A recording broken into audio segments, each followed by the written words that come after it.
Assalamualaikum warahmatullahi wabarakatuh. Salam sobat hobi bola. Operator Liga Indonesia atau Liga 1 dan juga Liga 2 yang kita kenal sekarang yaitu PT LIB, pada hari kemarin tanggal 7 itu PT LIB menyelenggarakan RUPS, ya, rapat umum pemilik saham kalau tidak salah namanya. Dan di rapat umum tersebut ada sejumlah atau beberapa kesepakatan yang telah disepakati bersama di dalam rapat tersebut. Di antaranya adalah yang pertama yaitu penyelenggara atau operator Liga 1 dan Liga 2 yang kita kenal sekarang yaitu PT LIB itu sekarang namanya berubah menjadi I-League, ya. Dan begitu juga kompetisi tertinggi sepak bola Indonesia saat ini Liga 1 juga berubah namanya menjadi Super League. Dan kompetisi kasta kedua Liga 2 juga berubah namanya menjadi Championship, ya. Sebetulnya perubahan nama Liga 1 ke Super League ini ya tidak asing, ya. Nama Super League ini di kancah persepak bolaan Indonesia dulu ketika kompetisi Liga Indonesia musim 2008 sampai dengan 2015, ya, Liga Indonesia itu bernama ISL, Indonesia Super League, ya. Lalu setelah itu kembali berganti nama, ada TSC, dan akhirnya kembali berganti nama lagi Liga 1 dan sekarang kembali lagi berganti nama menjadi Super League, gitu. Saya juga tidak tahu, ya, kurang begitu paham apa alasannya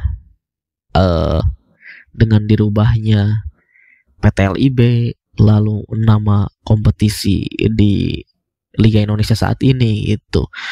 Memang yang diberitakan oleh berita-berita yang beredar itu tujuannya ya untuk rebranding, itu menyongsong semangat baru katanya. Tapi ya tidak tahu juga sih kedepannya seperti apa. Apakah nanti dengan berubahnya nama kompetisi ini juga nanti tropinya juga akan berubah?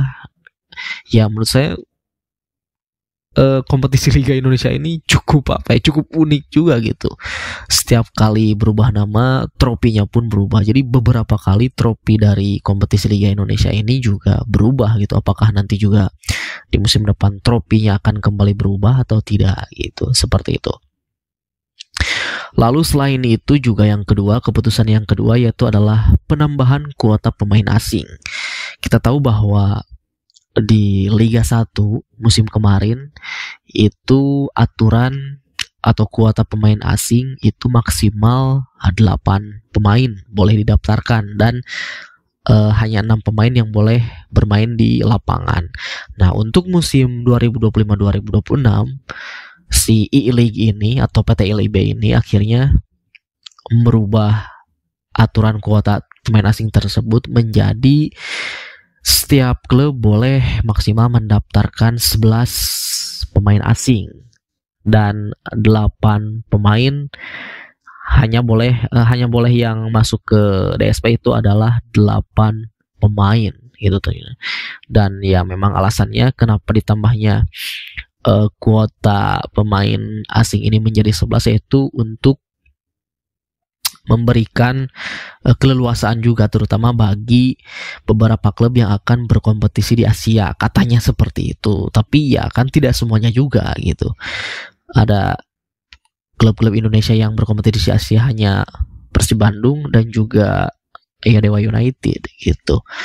Apalagi kompetisi Liga Indonesia ini kan ya cuman satu gitu, ya. Liga 1 saja tidak ada kompetisi pendamping, ya. Seperti di negara-negara lain mereka memiliki 2 kompetisi, 3 bahkan ada yang 4 gitu. Seperti halnya Thailand, kita tahu Thailand itu di mereka kompetisi domestiknya aja itu kurang lebih ada 4, ya.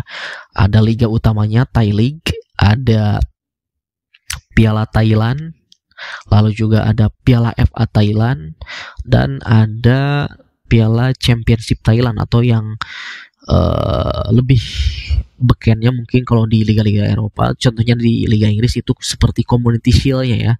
Jadi juara Liga Thailand nanti akan bertanding melawan juara Piala FA Thailand gitu. Belum lagi nanti di Asia, belum lagi nanti di ASEAN gitu. Jadi ada beberapa klub di Thailand, mereka berkompetisi sebanyak 5 sampai 6 kompetisi dalam satu musim. Itu wajar ketika mereka menggunakan aturan atau menerapkan aturan menambah kuota pemain asing. Tetapi di kita di Liga Indonesia tentu dengan menambahnya kuota pemain asing justru ya tidak urgen-urgen amat gitu. Bahkan juga sampai dikritik oleh beberapa pelatih. Kalau misalkan terlalu banyak pemain asing, tentu talenta-talenta lokal pun sulit untuk bisa bersaing gitu, seperti itu.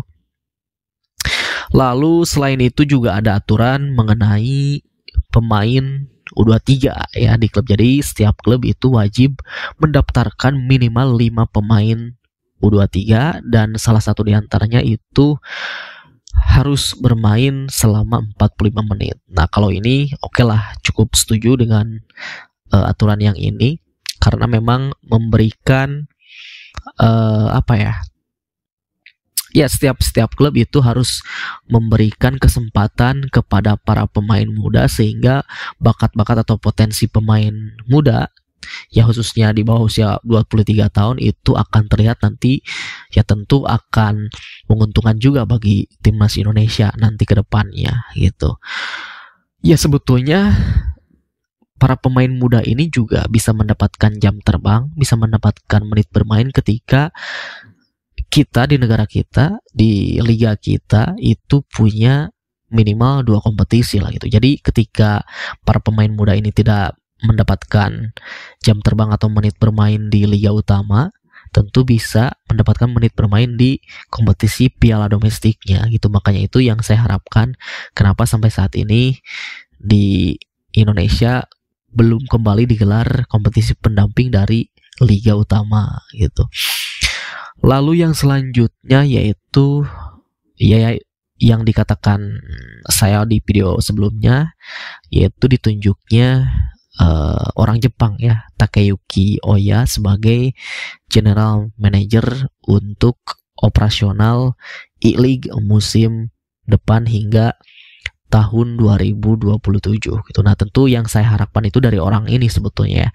Mengingat ketika orang ini ditunjuk atau di-hire untuk menjadi general manager dari kompetisi liga kita, apalagi reputasinya yang sangat mentereng. Dia beberapa tahun, hampir 16 tahun bersama J-League, lalu juga pernah berpengalaman di FIFA dan juga di AFC. Tentu ya harapan saya kepada Takeyuki Oya ini semoga dia bisa benar-benar memberikan perubahan bagi kompetisi liga kita, dan ya semoga kompetisi pendamping dari liga utama itu segera digulirkan kembali gitu.